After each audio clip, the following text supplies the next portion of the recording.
Mga anak, mag-aaral na kayo sa Lunes! Yes! Sa wakas! Face-to-face class na! Ayoko pa mag-aaral! Babe, magkikita na tayo!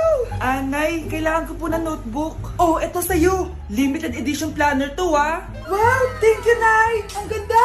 Ano yung sa'kin, Nay? Oh, eto, yellow pad. Bakit yellow pad lang? Tapos yung sa kanya, planner? May favoritism talaga dito eh. Nay, kailangan ko po ng ballpen. Oh, eto anak, G-Tech. Ang mahal nito. Ingatan mo yan, ha? Thank you, Nay! Hindi ko babagsak to. O, ikaw naman. Etong sa'yo.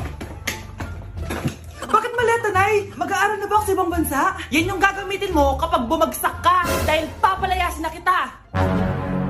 1 year later. At dahil mag-graduate na kayo, bibigyan ko ng bagong cellphone ang may pinakamataas na grades. Nay, 95 ako. Akin yung cellphone. 95 lang? Ako nga 96 na eh. Shh! Sa akin yung bagong cellphone dahil 98 ang grade ko. O ikaw, anong grade?